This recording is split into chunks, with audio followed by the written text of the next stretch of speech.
Hello friends, welcome you all. आज हम vision IAS के 9 अप्रैल वाले डेली करंट अफेयर्स डिस्कस करेंगे। एंड बिफोर दैट, आपको भी पता है प्रीलिम्स के एग्जामिनेशन में अब अप्रोक्स 2.5 मंथ्स बचे हैं और ऐसे में आप टेस्ट सीरीज को जरूर सॉल्व करें और उसे प्रॉपरली एनालाइज करें। और दूसरी इंपॉर्टेंट बात, revision is must. Test series का रिवीजन करो, अपने जो नोट्स है उसको आप 2-3 बार 4 बार पढ़ो, सो दैट जैसे ही क्वेश्चंस आपको देखने को मिले तुरंत आपका माइंड स्ट्राइक करे आंसर के प्रति कि हाँ यही ऑप्शन सही है या फिर ये ऑप्शन गलत हो सकता है। और जितना ज़्यादा आपकी रिवीजन कैपेसिटी रहेगी उतनी ज़्यादा आप क्वेश्चंस को जल्दी ही ट्रैक कर सकेंगे और आइडेंटिफाई कर सकोगे। तो रिवीजन एंड टेस्ट सीरीज ये आपका दो स्तंभ है प्रीलिम्स 2021 के लिए। इसे आप बिल्कुल रिवीजन मत करना, आप मतलब इसे आप बिल्कुल मिस मत करना। और let's move to our topic. तो जो फर्स्ट आर्टिकल है ये अपॉइंटमेंट ऑफ एड हॉक जजेस to fill pendency of cases in high court. आपको भी पता है हमने आर्टिकल एक डिस्कस भी किया था जहां पर सुप्रीम कोर्ट ने सेंटर से व्यूज मांगे थे on appointing of ad hoc High Court जजेस to tackle the problem of mounting the cases. तो सेंट्रल गवर्नमेंट ने सुप्रीम कोर्ट को कहा है कि जो अपॉइंटमेंट है एडिशनल जजेस का on ad hoc basis in the high Court under Article 224A of the constitution ये हो सकेंगे only after the filling up of regular vacancies of जजेज। तो आप देख सकते हो टॉप कोर्ट ने यानी कि सुप्रीम कोर्ट ने क्लैरिफाई भी किया है कि जो आइडिया है बिहाइंड हैविंग द टेम्पोररी जजेज in the high Court, it is all because of necessity to urgently deal with the massive pendency of cases and that it could not be understood as a substitute for regular appointment। देख सकते हैं यहाँ पर आप समझने की कोशिश करो, आपका सेंट्रल गवर्नमेंट कह रहा है कि एडिशनल जजेस जो एडहॉक बेसिस पे अपॉइंट किए जाएंगे हाई कोर्ट में अंडर आर्टिकल 224A वो तभी हो सकेंगे जब रेगुलर वैकेंसीज ऑफ जजेस को फिलअप किया जा सकेगा। जबकि यहाँ पर सुप्रीम कोर्ट ने क्लैरिफाई किया है ऐसा कुछ भी नहीं है। टेम्पोररी जजेस के होने का मतलब ये है कि जो आपकी अर्जेंसी आई है to deal with the massive pendency of the cases उसको खत्म करने के लिए या फिर उसको डील करने के लिए आप टेम्पोररी जजेस का नियुक्ति करते हैं। And it could not be understood as substitute for regular appointment.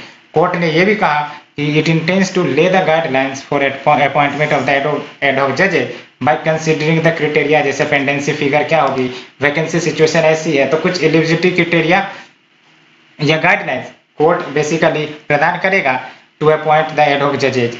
And आप देख सकते हो अगर करंट स्टेटस की बात करें मोर देन 40 लाख केसेस वो पेंडिंग है before the high court according to the national judicial data grid.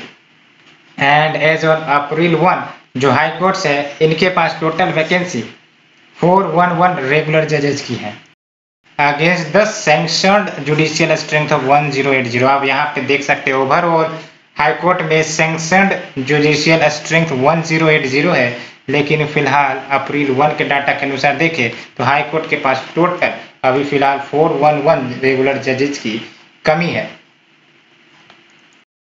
सो कहीं ना कहीं दिक्कतें तो आएंगी ही आएंगी, मैसिव लोड ऑफ केसेस बढ़ेंगी ही बढ़ेंगी जब हमारा सैंक्शनड स्ट्रेंथ और जो एक्चुअल अपॉइंटमेंट है दोनों में इतने का गैप आएगा। आप देख सकते हो अप्रोक्स 411 जजेज की वैकेंसी है तो पेंडेंसी तो बढ़ेगी बढ़ेगी और केसेस भी बढ़ रही हैं। जाहिर सी बात है समस्याएं तो आएंगी ही आएंगी।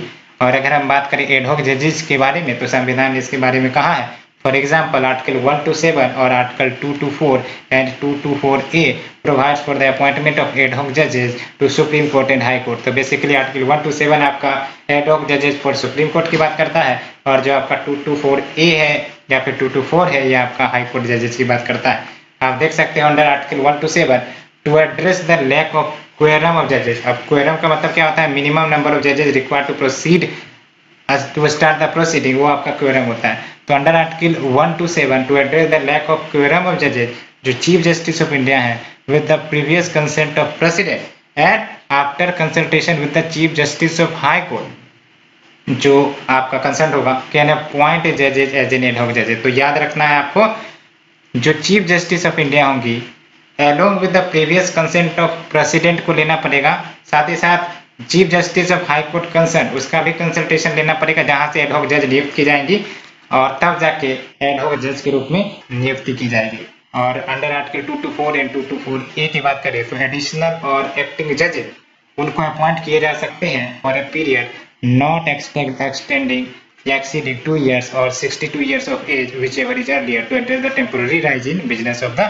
high court। तो क्या आप देख सकते हो, अगर 224 और 224A आर्टिकल के तहत कहें तो जो एडिशनल जज है या फिर एक्टिंग जज है उनको अपॉइंट किए जा सकते हैं for a period not exceeding 2 years और 62 years, जो भी आपका अर्लियर होगा, to address the temporary rise in the business of the high court.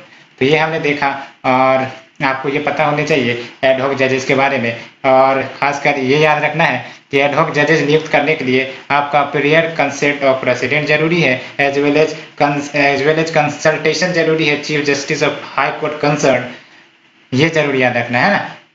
और कौन अपॉइंट करेगा? Chief justice of India appoint करेगा। यहाँ पर आप देख सकते हो the chief justice of India with previous consent of president and after consultation with chief justice of high court concern can appoint, है ना, तो देख सकते हो।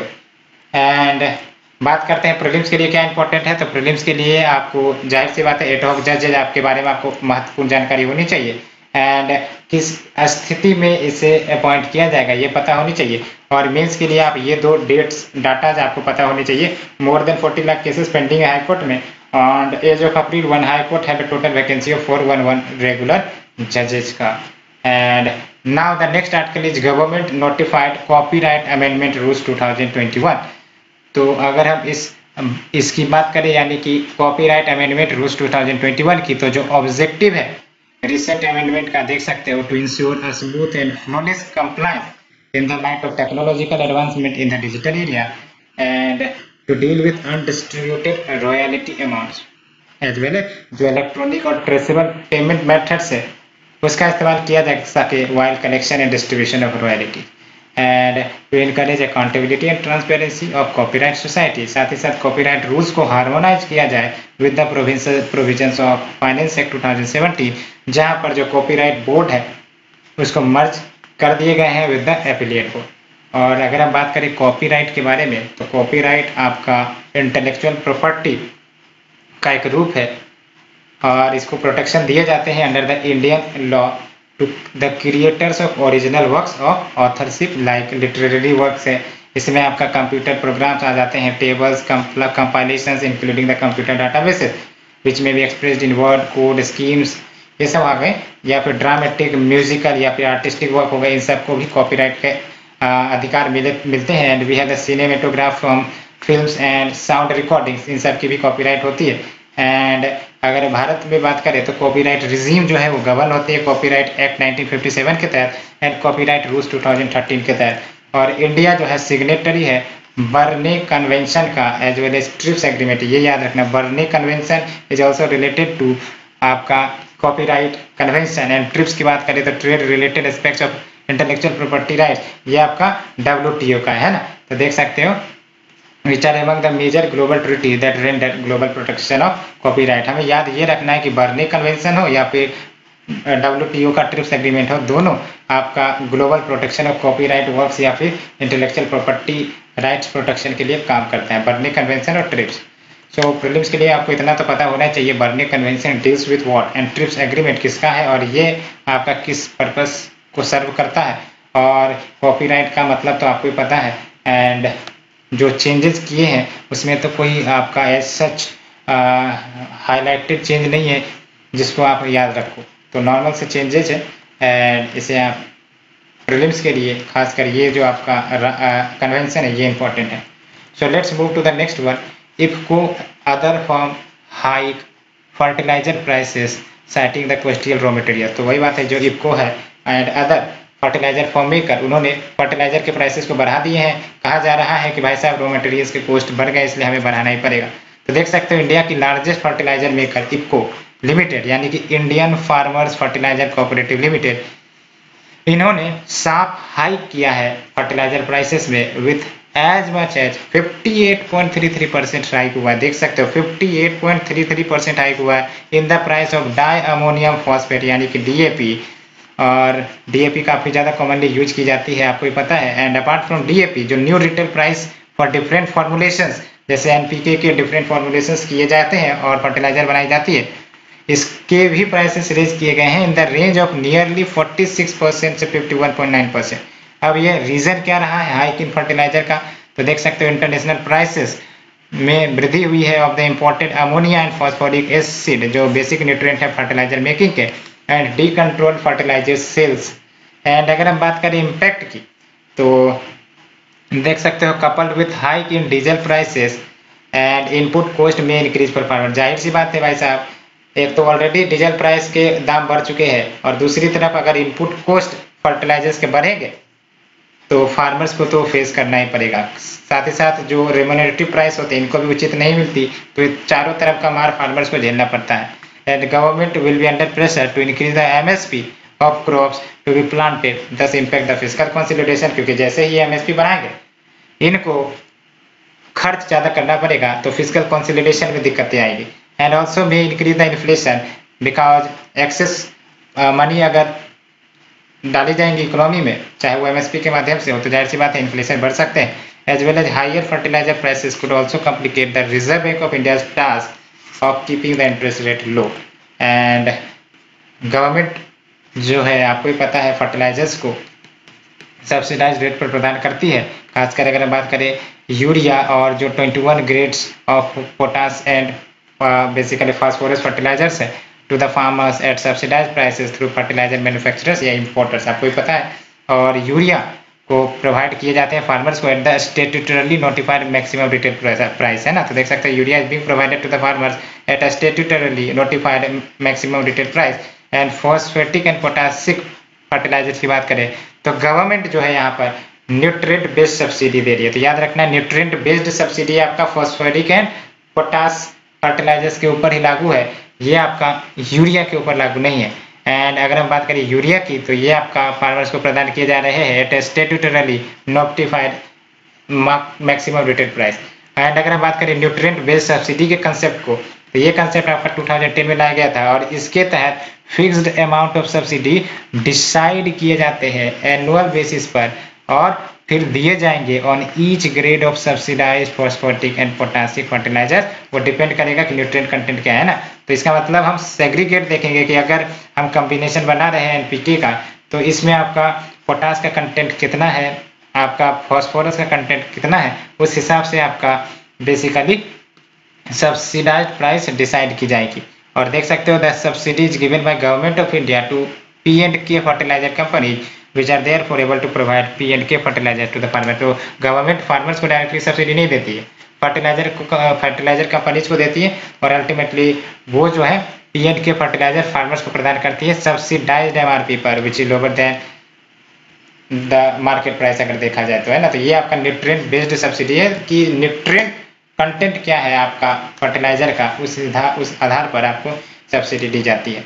एंड यस इम्पोर्टेंट है आपका ये टॉपिक और काफ़ी ज़्यादा हाइक देखने को मिली है। आप देख सकते हो 58.33% का हाइक देखने को मिला है।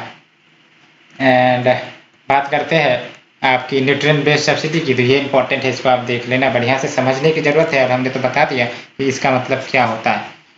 And let's move to the next article. State wise planning exercise begins for 2021 to 22 under Jal Jeevan mission. तो न्यूज जल जीवन मिशन के ऊपर है, काफ़ी महत्वपूर्ण है। और आप देख सकते हो स्टेट एक्शन प्लान प्रिपेयर किए गए हैं बाय द स्टेट्स या UT with an objective to provide 100% household with tap water connection and achieve overall drinking water security. तो आप देख सकते हो अगर हम बात करें जो जल जीवन मिशन है इसके तहत 100% हाउस होल्ड को टैप वाटर कनेक्शन प्रदान करना है and achieve overall drinking water security.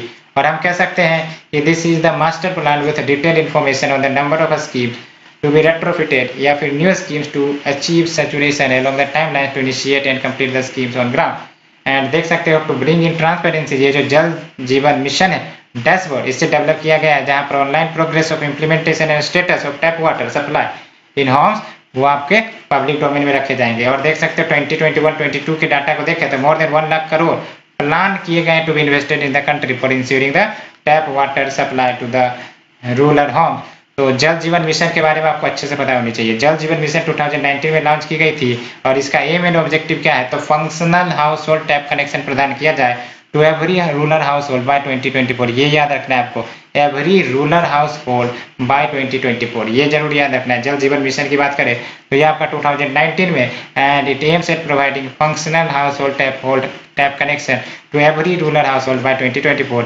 और कंपोनेंट अंडर जेजेएम की बात करें तो देख सकते हो, development of in village piped water supply infrastructure, और जो अन्य आपके कंपोनेंट्स है, we have the development of reliable drinking water sources and augmentation of existing sources to provide long-term sustainability of water supply system।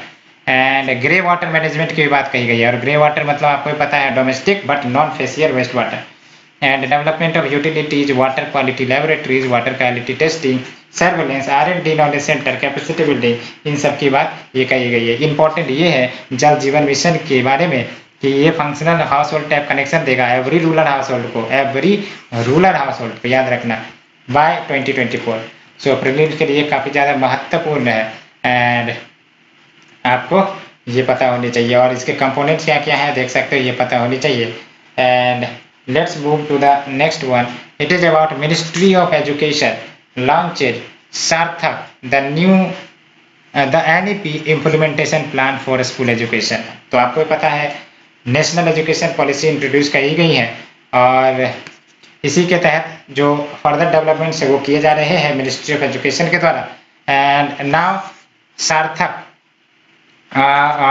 Develop किया गया है the NEP implementation plan for school education.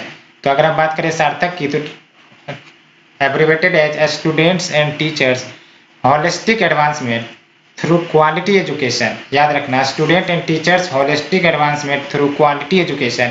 और ये develop किए गए हैं by department of school education and literacy, ये आपका मिनिस्ट्री ऑफ एजुकेशन के अंतर्गत आती है ना।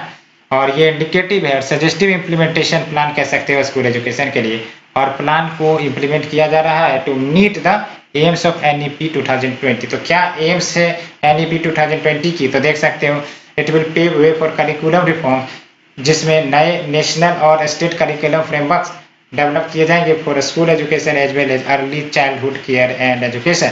और ये जो प्रोग्राम है ये फोकस करेगा on the improvement of enrolment ratio of the children at all levels, साथ ही साथ reduction in drop outs and out of school children. And देख सकते हो it will provide access to quality ECCE and universal acquisition of foundational literacy and numeracy by grade 3। And देख सकते हो ये वोकेशनल एजुकेशन भी इम्प्लीमेंट करेंगे, sports arts knowledge of India, 21st century skills भी दिए जाएंगे, values of citizenship, awareness of environment. तो ये सब आपका करिकुलम चलेगा। It will focus on experimental learning. तो ये सब वही सिंपल से आपके ऑब्जेक्टिव से आप देख सकते हो। It will improve the quality of teachers education programme. And SARTHAQ की अगर हम बात करें तो देख सकते हो is aimed at meeting the diverse national and global challenges of the present and future, और हेल्प करेंगे स्टूडेंट्स को to imbibe 21st century skills along with India's tradition, culture and value system। And NEP की कुछ बातें कहें तो देख सकते हो NEP aims to pave way for transformational reforms in the schools and higher educational system in the country। And अगर certain vision की बात करें तो देख सकते हो एन एजुकेशन सिस्टम जो कंट्रीब्यूट करेगा to an equitable and vibrant knowledge society by providing high quality education tool, and also develops a deep sense of respect toward the fundamental duties, constitutional values, bonding with one's country and conscious awareness of one's role and responsibilities in changing world।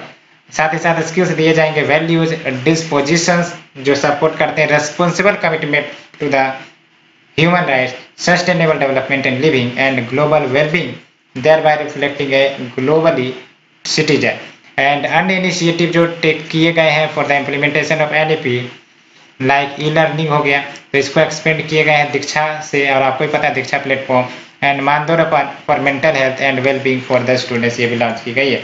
तो ये हमने NEP के बारे में basic से discuss किए, और आपको जरूर से पता होना चाहिए कि ये जो सार्थक है वो है क्या। तो बेसिकली NEP इम्प्लीमेंटेशन प्लान है फॉर स्कूल एजुकेशन, है ना, और इसका एक्सटेंशन अगर देखा जाए तो student and teachers holistic advancement through quality education, है ना, ये याद रखना NEP इम्प्लीमेंटेशन प्लान है फॉर स्कूल एजुकेशन। अब हम बात करते हैं शॉर्ट एंड यूज। सबसे पहला आपका सेशंस के बारे में। तो क्या न्यूज रही है, तो India Seychelles high level virtual summit organize हुए और हॉनरेबल प्राइम मिनिस्टर ने हाईलाइट किया कि जो सेशंस है वो सेंट्रल है इंडिया के विजन सागर को लेकर। और जब हम बात करते हैं सागर विजन क्या है, तो देख सकते हो security and growth of all in region. याद रखना SAGAR vision stand for security and growth for all in the region. And according to this vision India everything करेगा to safeguard its mainland as well as islands and defend its interest. समझ में आ रहा? SAGAR vision के तहत India will do everything to safeguard its mainland plus islands and defend its interest.